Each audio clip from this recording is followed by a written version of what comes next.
Salut tout le monde, avant de commencer la vidéo, je tiens à préciser que celle-ci sera en audio. En effet, moi je suis aveugle, donc c'est compliqué de me filmer. Là j'ai réussi, mais je vais pas rester dans cette position 20 ans. Donc du coup, je vous retrouve pour la vidéo en audio. J'espère que le contenu, lui, restera le même pour vous. Goodbye.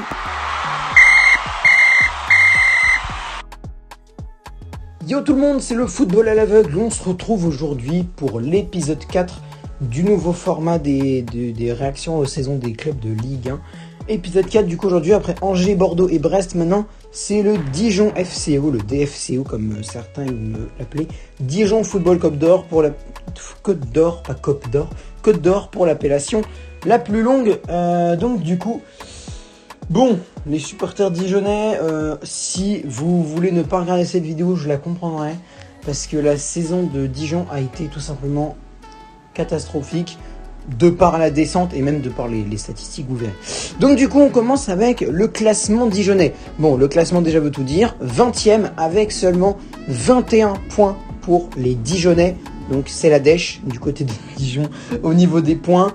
Encore au niveau des points, j'ai vu 3 faire pire, je sais plus quand c'était, mais ils avaient fini 20e avec 18 points. Donc encore ça, ils ont réussi à avoir un point de plus que la vingtaine. Mais quand t'as moins de 20, c'est chaud quoi.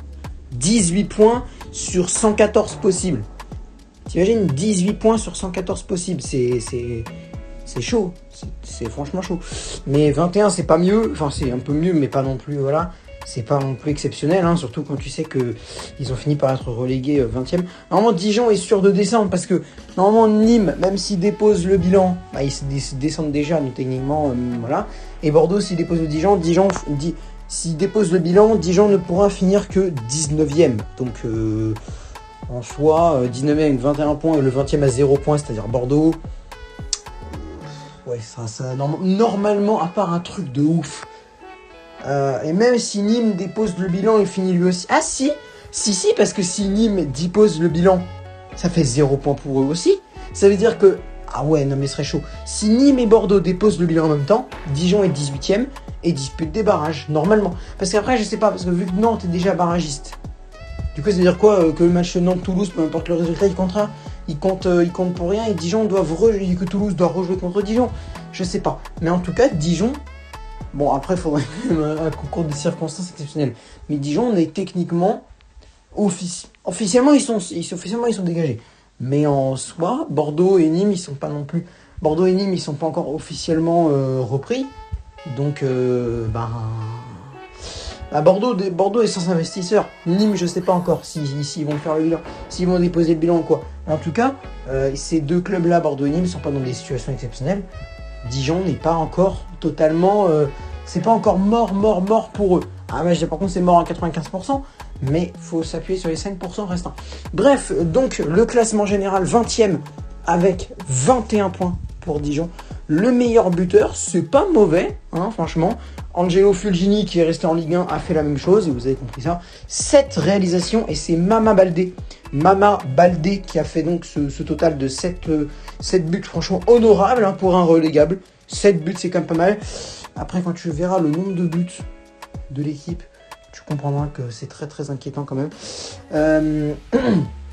C'est que le meilleur passeur, c'est pas mal en vrai. Pareil, Gassinadi a fait la même chose à Bordeaux. C'est Bersant Célina qui a fait 5 passes décisives. C'est un total honorable aussi, hein. Bordeaux l'a fait avec Adli du coup. Perrault a fait mieux qu'avec Brest, 7. Et Capel a fait moins 3. Donc voilà, mais franchement, ça va. 5, ça va. C'est pas non plus nul. Après, bon, quand tu vois le résultat final, voilà. Mais alors, là, c'est là que tout empire. Là, c'est là que tout empire. Là, c'est chaud. La meilleure attaque, seulement 25 buts marqués cette saison. 25 buts. Et du coup, si vous faites un calcul rapide, on fait 25 divisé par 7, le nombre de buts de Mama Baldé. Ça fait que le mec a fait presque un quart des buts de son équipe. Et 7 sur 25, c'est rien, quoi. 7 sur 25, je fais ça 3 fois, ça fait 21. Le mec, vraiment, Mama Baldé a marqué presque, pas tous les buts, parce qu'il y en a quand même 18 qui restent, mais vous avez compris là où je veux en venir. C'est que, Enfin, je veux dire, 7 par rapport à 42 comme Bordeaux. Non, c'est qui avait fait 7? C'est Fulgini. 7 par rapport à 40. Bon, t'en as quand même 33 autres qui ont été marqués sans lui. Mais là, seulement 18 autres. Et si on regarde en termes de pourcentage, bah, ça fait presque... dans les 40... Le mec a marqué 45% des buts de son équipe, quoi. C'est franchement très chaud. Et au niveau des clean sheets, là, c'est le plus... Là, franchement, pour la meilleure attaque, là, c'est le plus bas. Là, c'est le plus bas. On tournait autour de 40 pour Angers, 42 pour Bordeaux, et même 50 pour Brest. Là, on est carrément sur du 25. On n'est même pas à 30. C'est pour les Dijonnais, là, je crois que c'est la pire attaque de Ligue 1. Je pense que ça doit être la pire attaque de Ligue 1. Et pourtant, Mama Baldé n'est pas dans le pire buteur de Ligue 1. Il est très loin de l'être. Après, il est loin d'être le meilleur buteur aussi, parce que Mbappé est à 27 buts. Donc voilà. Mais Mama Baldé, il est quand même respectable au niveau des buts. Donc du coup, voilà. Et donc le nombre de clean sheets, seulement 6 cette saison. Après, c'est vrai que c'est qui avait fait 7 c'est Brest qui a fait 7 clean sheets seulement. Il y a eu aussi du 9, je crois, pour Angers et 14 pour Bordeaux, ce qui avait été le meilleur taux. 6, c'est très très très bas. Surtout qu'en fait, quand tu prends un clean sheet, quand tu fais un clean sheet, c'est que tu as forcément un point. Au moins un point. Obligé. Mais quand tu vois qu'ils ont eu que 21 points, tu comprends vite que les clean sheets n'ont pas servi à grand chose. Parce que là, surtout qu'ils ont marqué que 25 buts. C'est-à-dire que la plupart du temps, les clean sheets, c'était des 0-0 tout pourris. Donc, non, là, franchement. Pourtant, le gardien, moi, c'est un gardien que j'aime bien. Enfin, que je ne déteste pas. C'est Saturnin Alakbé, le gardien de Dijon. De base, je pense. Alors, franchement, là, c'était une grosse erreur de leur part. Si c'est le cas. Je sais qu'il y en a qui l'aiment pas. Mais je comprends pas.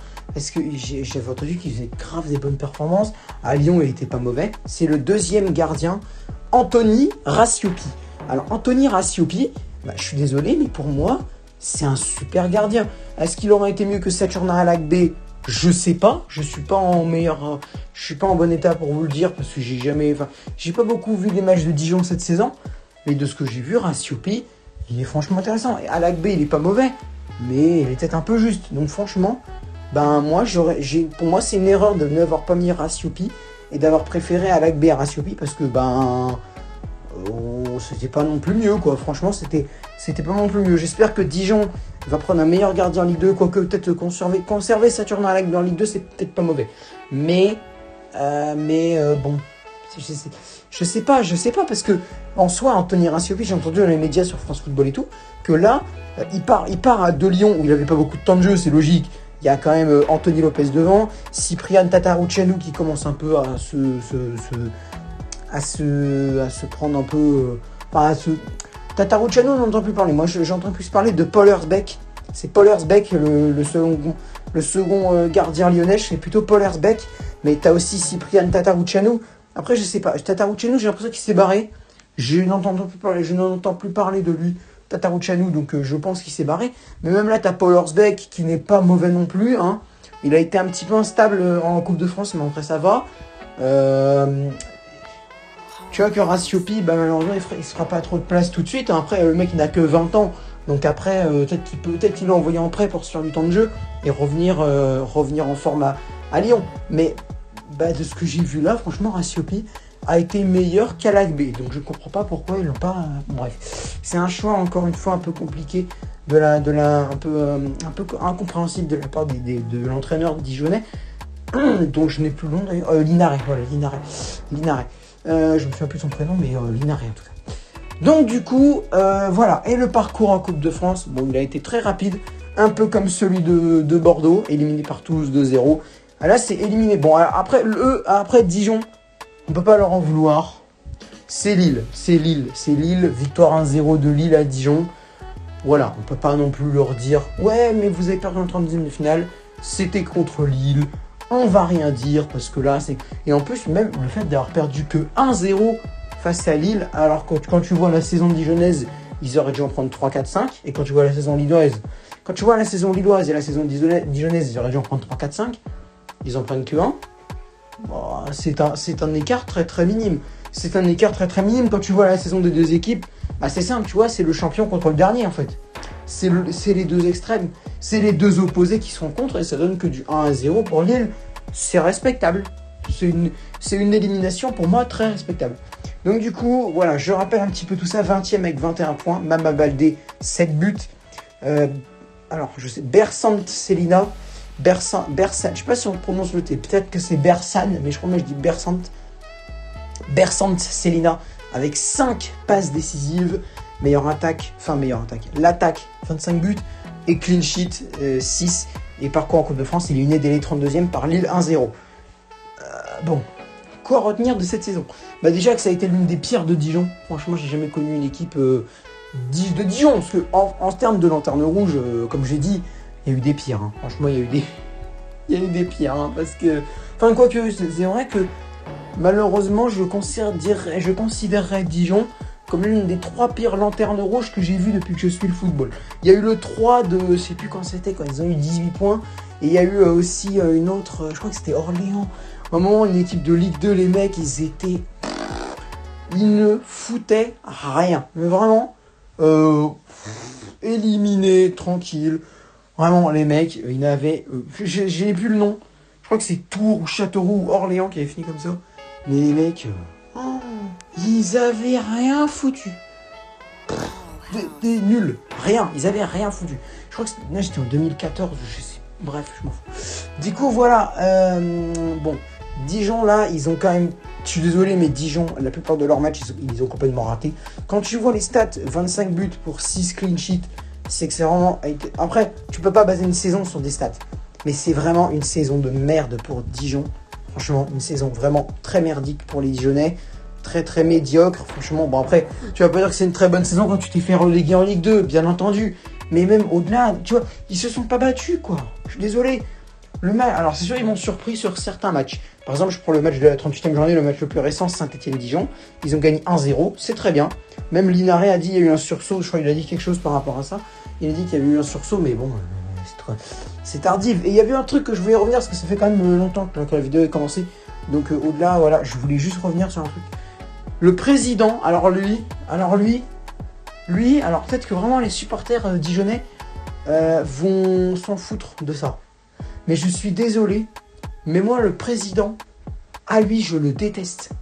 Parce que le mec il a déclaré en février, c'était en février-mars, en janvier-février, alors que Dijon, ils étaient à 10-11 points, mais en vrai ils étaient pas finis. C'était mathématiquement pas encore fini et tout. Et le mec il a dit, on est en Ligue 2, comme ça. Il n'y croit plus. Mais non, vraiment, non, mais il y en a qui vont dire, ouais, mais ils étaient à 10-11 points, ça peut se comprendre. Et en plus, c'est le président. Mais ouais, mais merde. À la fin, le mec, il soutient même plus son... Le mec, il... Ouais, non, c'est bon, on n'y croit plus. Et au final, s'imagine les Dijonnais avaient réussi à remonter et à se classer 18e, il aurait dit quoi? J'aurais toujours cru. Tant mieux. Mes frères, mais crois-y jusqu'au bout, je sais pas. Surtout que c'était pas encore fini. Encore, voilà, ils étaient à 10-11 points, plus aucun espoir et tout. Mais là, devant, ils étaient tous en train de perdre des points et ils étaient tous en train d'en gagner au profit d'autres. Tu vois, si quand Lorient jouait contre Nantes, Lorient gagnait, mais Nantes perdait des points. Enfin, c'est des exemples que je prends comme ça, parce que je me souviens plus du score de Lorient-Nantes. Mais vous voyez où je veux en venir. C'est que t'en as qui perdaient, t'en as d'autres qui gagnaient, mais t'en as d'autres qui du coup laissaient des points. Et Dijon, avec des bonnes performances, pouvait revenir. Voilà, c'était pas totalement perdu de chez perdu. Et le mec, ouais, j'y crois plus, on est en Ligue 2, c'est fini. Mes frères. Encore, tu vois, le président, ok. Le président, bof. Mais tu vois, l'entraîneur, si ça avait été l'entraîneur, je crois que... Non, mais là, ça aurait été d'une honte. Vraiment. Parce que là, encore le président, bon, le mec, il est juste là, il est juste là pour donner l'argent, en quelque sorte, oui, mais je veux dire, il a quand même un avis sur son club. Mais ce que je veux dire, c'est que, encore, si ça avait été l'entraîneur, ça aurait été le plus honteux. Là, c'est le président, donc on va dire que ça va. Mais même, crois-y un peu, quoi. Crois-y un peu, je sais pas, c'était... Non, il y croit plus, c'est fini. Il est au revoir. Bon, maintenant que ce petit mini coup de gueule est passé, j'espère que cette vidéo vous a plu. Elle vous a plu en soi, mais je pense que la saison dijonnaise ne vous a absolument pas plu. Je pense, c'est les mecs ils ont fait une super saison, vraiment exceptionnelle, vraiment super. Ah mais vraiment, de quoi? On a été relégués? Non, c'est vrai. J'ai pas remarqué. Pas du tout. Pas du tout, pas du tout. Bon bref, sur ce, j'espère que cette vidéo vous a réellement plu. Si c'est le cas, n'hésitez pas à lâcher un like. Alors, pour les supporters rivaux, je ne connais pas les rivaux de Dijon, donc n'hésitez pas à ne pas disliker. Pour une fois que j'encourage à ne pas le faire. N'hésitez pas à partager sur vos réseaux Facebook, Twitter, Instagram, Snapchat. Et tant que je vous tiens dans la description, il y a le lien de plusieurs de mes réseaux sociaux si vous voulez me parler. Et n'hésitez pas aussi à commenter si vous voulez me parler aussi. Pour réagir à la saison désastreuse de Dijon. Et je me ferai un plaisir de vous répondre, bien entendu, dans la mesure du possible. Sur ce, c'était le football à l'aveugle. Au revoir.